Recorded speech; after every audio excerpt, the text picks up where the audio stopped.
ماریا کو ان کے کام سے روکنے کے لیے فلپائن کی حکومت کی طرف سے ٹیکس فراڈ کے جھوٹے الزامات لگا کر ان پر مقدمات کا آغاز کر دیا گیا۔ تیسرے نمبر پر ہیں روئٹرز نیوز ایجنسی کے 2 صحافی جنہیں میانمار میں روہنگیا مسلمانوں پر ڈھائے جانے والے مظالم کی رپورٹنگ کرنے کے جرم میں گرفتار کر لیا گیا ہے اور ملک کے قانون کو توڑنے کے الزام میں 7 سال قید کی سزا سنا دی گئی ہے۔ آخر میں ہے امریکی ریاست میری لینڈ میں کیپٹل گزٹ اخبار کے صحافیوں کی ٹیم جن کے دفتر پر 28 جون کو فائرنگ کر کے 5 صحافیوں کو ہلاک کر دیا گیا۔ اس کے باوجود اخبار کی ٹیم نے مزید جذبے کے ساتھ سچائی کی اشاعت کا کام جاری رکھا۔ یہ دوسری مرتبہ ہے جب ٹائم میگزین نے ایک گروپ کو پرسن آف دی ایئر قرار دیا ہے۔ اس سے قبل گزشتہ سال می ٹو موومنٹ کا حصہ بننے والی خواتین کو یہ اعزاز دیا گیا تھا۔ ٹائم میگزین نے ان صحافیوں کے علاوہ ان صحافیوں کا نام کے ساتھ ذکر کیا ہے جن کی خدمات اور ان صحافیوں کو بھی خراج تحسین پیش کیا ہے جو بنگلہ دیش، برازیل، سوڈان اور چین میں حکومتی دباؤ کے باوجود صحافت کا کام جاری رکھے ہوئے ہیں اور سچائی کے خلاف جنگ کامیابی سے لڑ رہے ہیں۔ ان ملکوں میں ہوتا ہے جہاں پہ صحافی اپنی جان پر کھیل کر سچ سے پردہ اٹھاتے ہیں، اور اس سال اب تک کم از کم 4 صحافیوں کو پاکستان میں بھی قتل کیا جا چکا ہے۔ اور یہاں آپ کو یہ بتاتے چلیں کہ ٹائم میگزین تقریباً 90 سال سے پرسن آف دی ایئر منتخب کرتا آ رہا ہے۔ Warda Khalil, thank you for this roundup. Pakistan کے بارے میں اہم خبروں کے لیے آپ آ سکتے ہیں ہماری ویب سائٹ urduvoa.com پر، اور اگر آپ کو ہماری ویب سائٹ تک رسائی میں مشکل پیش آ رہی ہے تو ہماری تمام تر کانٹینٹ آپ کو ملے گی فیس بک کے ذریعے بھی۔ لاگ آن کیجئے facebook.com/voa اردو کے پیج پر۔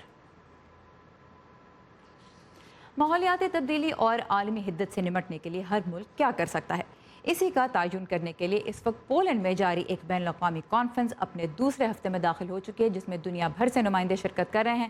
کانفرنس کا مقصد ان اقدامات کو ٹھوس شکل دینا ہے جس کا اعادہ عالمی برادری نے 2015 میں پیرس کلائمیٹ چینج معاہدے میں کیا تھا۔ پولینڈ میں جاری کانفرنس میں امریکہ کا کردار متنازع ہے کیونکہ صدر ٹرمپ نہ صرف امریکہ کو پیرس کلائمیٹ چینج ایکارڈ سے الگ کرنے کا عندیہ دے چکے ہیں، ان کی انتظامیہ کوئلے کے استعمال کو فروغ دینے اور آلودگی سے متعلق قوانین میں ملک کے اندر نرمی لانے پر کام کر رہی ہے۔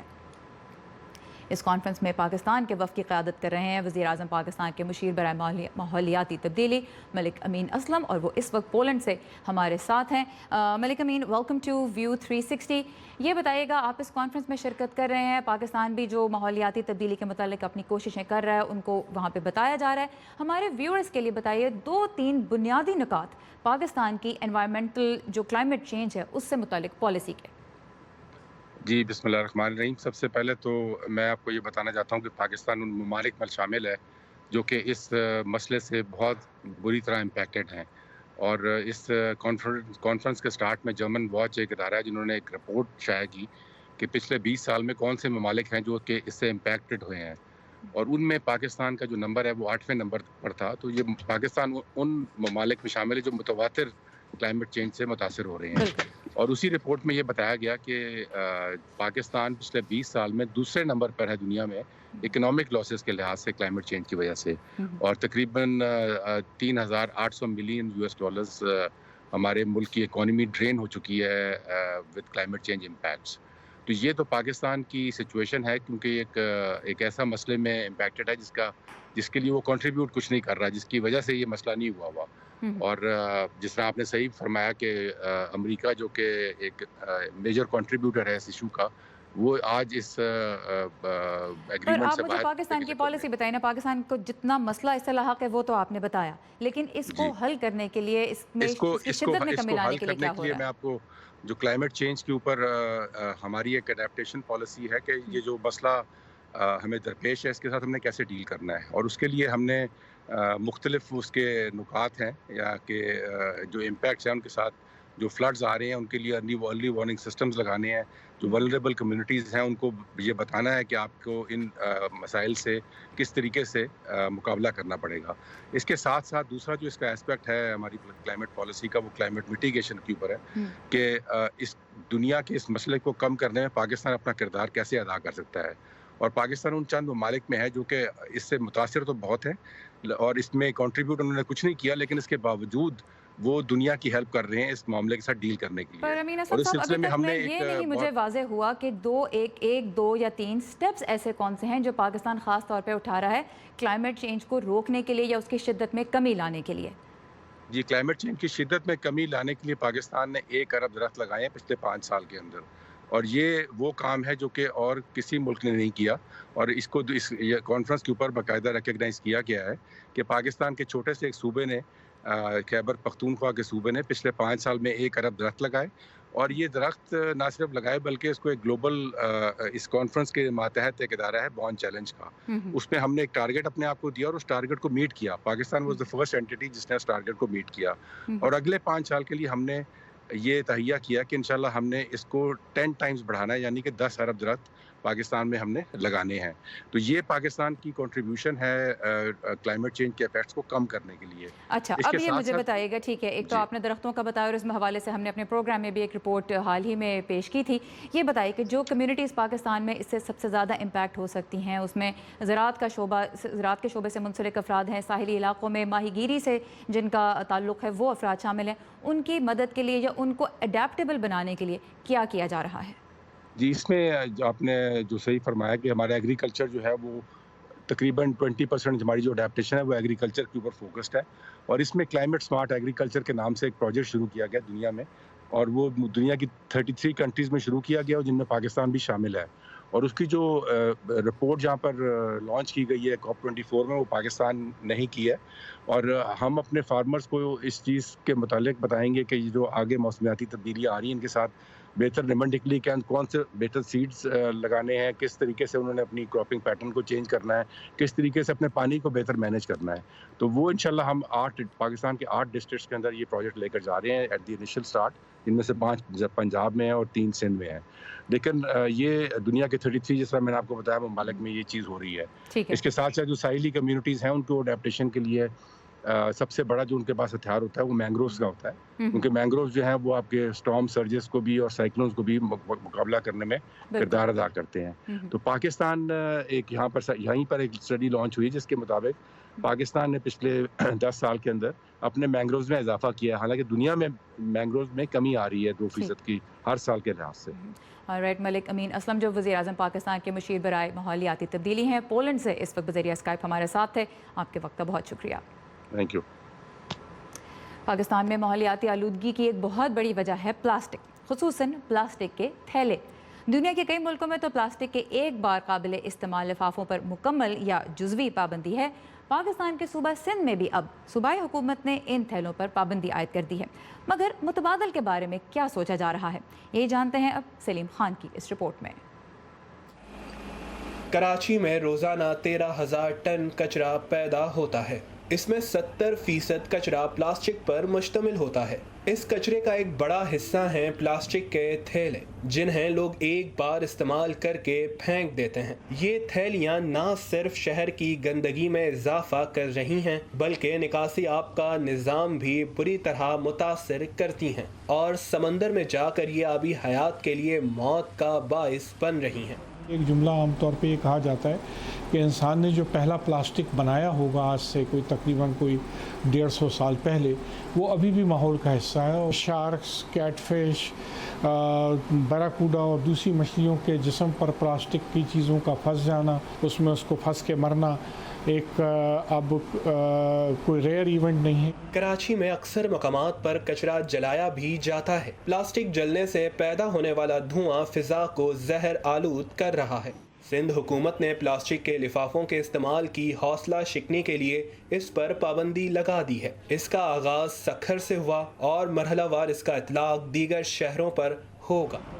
شاپر پہ پابندی لگاتی ہے تو انشاءاللہ ہم ضرور اس کو فالو کریں گے۔ تھوڑی کچھ ٹائم کے لیے ہو سکتا ہے ہمیں مشکل ہے۔ شاپر تو جو ہے نا ہر آدمی کی ضرورت کی چیز ہے یہ کیا، اب کاغذ کی اس کے بجائے تم لاؤ گے نا تو وہ چیز کامیاب نہیں ہوگی۔ Biodegradable plastic bags ہیں، ہم ان کو انٹروڈیوس کرانا چاہ رہے ہیں۔ اس میں صرف یہ ہے کہ کاسٹ جو پلاسٹک بیگ کی ہوتی ہے وہ ملٹیپلائی بائی 2 یا 3 ہو جاتی ہے، پر پھر وہ پھر بھی ڈیمیج کرتا ہے انوائرمنٹ کو، پر بہت ہی کم ڈیمیج کرتا ہے کمپیئر ٹو جو پلاسٹک بیگز ہم یوز کرتے ہیں۔ Try to bring cloth bags. دنیا میں کئی ملکوں نے پلاسٹک کے شاپنگ بیگز کے ماحول پر سنگین خطرات کے پیش نظر اس کے استعمال پر جزوی یا مکمل پابندی لگا دی ہے۔